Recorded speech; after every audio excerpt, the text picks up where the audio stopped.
এবার এনসিপি নেতার যন্ত্রণায় একে একে এলাকা ছাড়তে বাধ্য হয়েছেন অনেক এলাকাবাসী। আর যারা এলাকা ছাড়তে পারছেন না তারা বাধ্য হয়ে আন্দোলনের পথ বেছে নিয়েছেন। এনসিপি নেতার যন্ত্রণা উৎপাত এতই প্রখর এলাকার দোকানপাট দখল করছেন, ওয়েল্ডিং করে জানলা দরজা এগুলো বন্ধ করে দিয়ে আপনার তার পাশে সীমানা প্রাচীর উঠিয়ে দিচ্ছেন।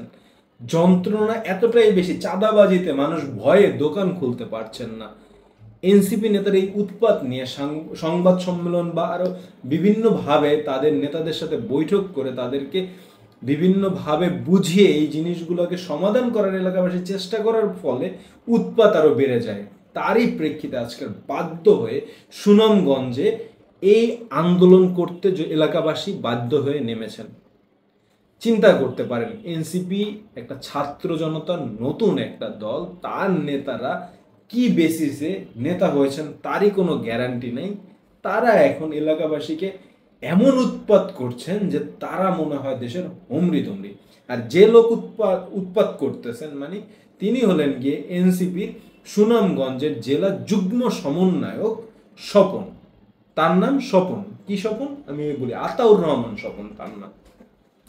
এই স্বপন সাহেব এনসিপির নাম তো ডুবাচ্ছেন, এনসিপির উচ্চ পর্যায়ে বা কেন্দ্রীয় পর্যায়ের নেতাদেরও ডুবাচ্ছেন, কারণ তাদের নাম ভাঙিয়েও চাঁদা আদায় করছেন যে অমুক নেতাকে চাঁদা পাঠাতে হবে, অমুক নেতাকে চাঁদা না দিলে ঠিক আছে, আমি তো খালি একটা মাধ্যম, চাঁদা নিতে আসছি, ঠিক আছে, বা তুমি এই যে জমি, তোমার জমি, আমার তো নজর পড়ে না, আমার থেকে বড় নেতাদের নজর পড়েছে। এরকম যদি হয়, একটা দলের নেতাদের ভাষ্য, একটা নতুন দলের নেতাদের ভাষ্য, দলের নিবন্ধন পাওয়ার আগেই তো এই যে কথা আছে না যে গাঠি বস্তা গোল করে ভাবতে হবে, এই অবস্থা হয়ে গেছে। বর্তমানে ডাকসু নির্বাচনের পরে রাজনৈতিক কিন্তু অনেক পরিবর্তন আসছে, আর রাজনৈতিক দলগুলো চিন্তা করছে। ছাত্রদের কিন্তু ডাকসু নির্বাচনের সমর্থিত প্যানেল যেটা ছিল সেটা যে পরিমাণে ভরাডুবি হয়েছে, সেটা ছাত্ররাও এখন পর্যন্ত বিশ্বাস করতে পারে না যে তাদের এতটা পরিমাণে ভরাডুবি হবে।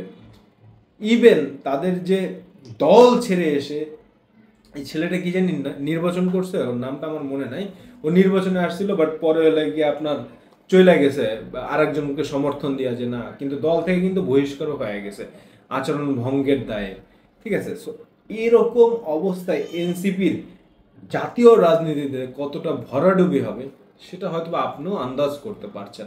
আর তার উপরে যদি এরকম সন্ত্রাসী কর্মকাণ্ডের সাথে দলের নেতাকর্মীরা লিপ্ত থাকে আর কেন্দ্রীয় পর্যায় থেকে যদি কোনো ব্যবস্থা গ্রহণ না করা হয়, সেক্ষেত্রে জামানত পর্যন্ত বাতিল হয়ে যাওয়ার অবস্থা হবে, জামানতটা বাঁচাতে পারবে না। আপনার এলাকায় কোন রাজনৈতিক দলের কোন নেতা চাঁদাবাজি করে কমেন্ট করে জানাবেন, অবশ্যই আমি সেটাও তুলে ধরবো। আল্লাহ হাফেজ।